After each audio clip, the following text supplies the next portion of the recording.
The limits of tyrants are prescribed by the endurance of those whom they oppose. Frederick Augustus Washington Bailey, better known as Frederick Douglass, one of the most famous and compassionate abolitionist fighters of his time, was born into slavery on February 18, 1818. Since birth, he was separated from his mother, a field slave, to live with his grandmother, Betty Bailey. At age 10, his mother passed away. Around this time, while living in the home of Hugh Auld, he quickly realized the value of knowing how to read and write when Hugh's wife started to teach Douglass the alphabet. Eventually, Hugh found out about the lessons and they abruptly stopped. However, Douglass was persistent and he secretly continued self-learning how to read and write until one day he was discovered by the owners and was sent to be brutally beaten. He was whipped regularly by a slave breaker and almost broke psychologically. However, his will to fight was too strong, and one day he confronted his attacker. From that day on, he was never beaten again.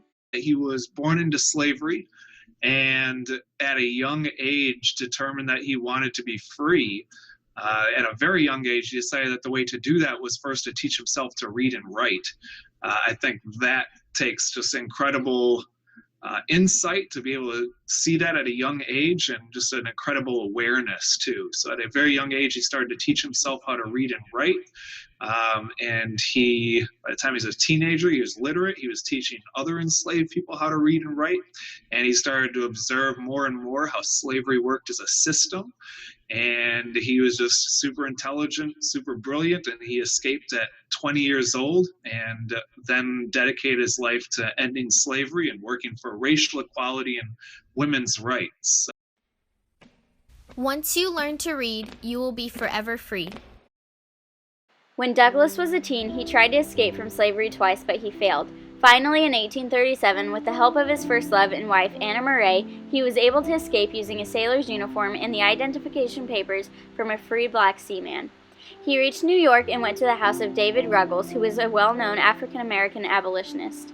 There he changed his surname for Douglass after a character in the poem, The Lady of the Lake by Sir Walter Scott. He married Anna and wrote the first 3 of his autobiographies because people did not believe he was a former slave and as a way to fuel the anti-abolitionist movement.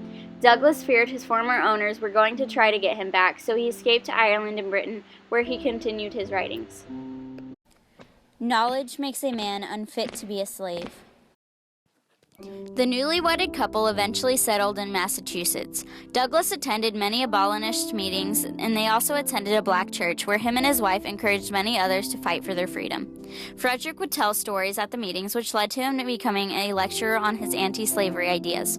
Many were impressed by what he could do, and soon enough he held his first speech at the Anti-Slavery Society's annual convention in Nantucket, Massachusetts.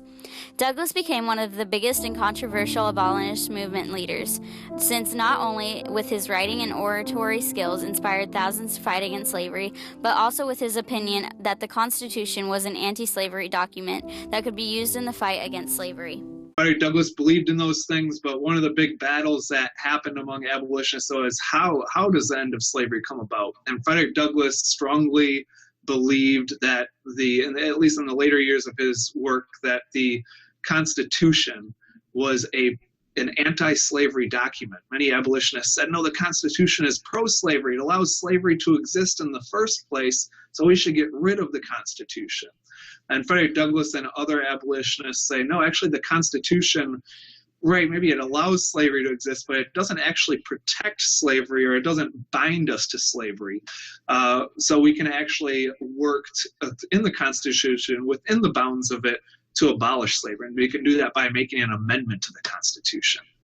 Without a struggle, there can be no progress. After slavery was abolished in 1865, Douglass became involved in the government. One of Douglass's biggest accomplishments was being nominated for vice president as a member of the Equal Rights Party in 1872. Unfortunately, he was nominated without his knowledge and wasn't able to campaign. Douglass was the first black U.S. Marshal and was even appointed as U.S. Minister to Haiti in 1889. He was also the Recorder of Deeds for Washington, D.C. Probably the fact that he was born in slavery, the fact that he was not well educated, but he found a way to become educated so that he could make an influence or an impact on society. So I think for me, it's very intriguing that you have someone who was born in slavery, and then he ended up being a counselor for, I want to say, 3 or 4 presidents, because of his work, because of who he was, because of how prolific he was. There were presidents who called upon Frederick Douglass to be their counselor as it related to things around civil rights and equality. And that to me says a lot for someone who was born in slavery to get to a point where he was. I would unite with anybody to do right and with nobody to do wrong. Douglass was deeply religious but criticized religious people who supported or were silent against many types of slavery. In his later days, he fought for the right of African Americans to vote and the right of women's suffrage. He was committed to fight for causes that deserve freedom, which he never took for granted. I think Frederick Douglass's bravery, his commitment to the cause, I think that impressed his fellow abolitionists. And after slavery is abolished, it impressed his fellow party members or his fellow women's rights activists. One of the things, so I guess if we talk about women's rights, what impressed many people who worked with Frederick Douglass for women's rights is that one of his famous quotes is that when he ran away from slavery, he did it for himself. When he worked as an abolitionist, he did that to free his people. But when he worked in women's rights, he said self was out of question. So he saw his work in women's rights as a very selfless thing, because he was, of course, as a man, but something that he was committed to the ideals of the women's rights movement, again, making a world where everybody was created equal. Freedom is a road seldom traveled by the multitude. Douglass was an inspiration as a leader and as an orator. He was always fighting for the rights of the forgotten. He continued inspiring thousands, even after his death on February 20th, 1895, when he died of a heart attack after attending a meeting of the National Council of Women in Washington. He was the right man for the right job. He stood up in his grounds and fought with passion and conviction for what he believed was the right thing to do. Even today, there are places as the Frederick Douglass Family Initiatives Foundation, which preserves and carries the work of Mr. Douglass's vision of abolition through education, fighting against modern-day slavery.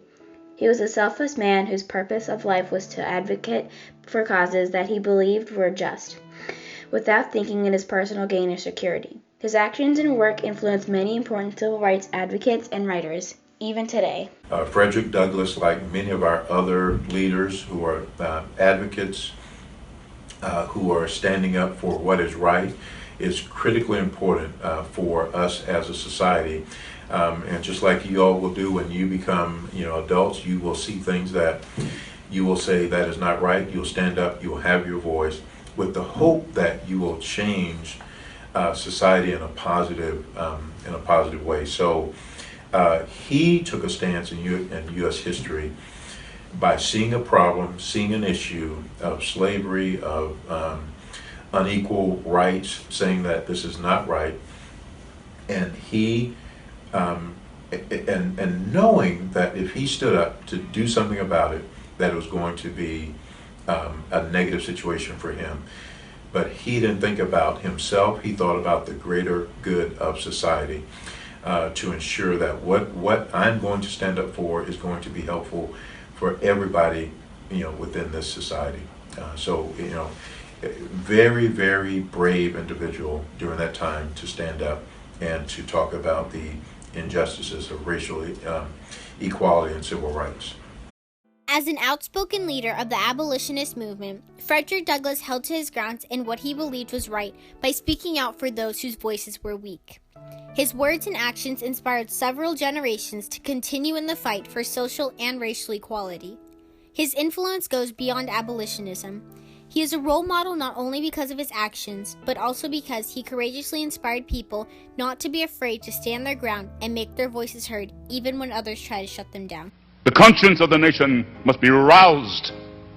The propriety of the nation must be startled. The hypocrisy of the nation must be exposed, and the crimes against God and man must be proclaimed and denounced.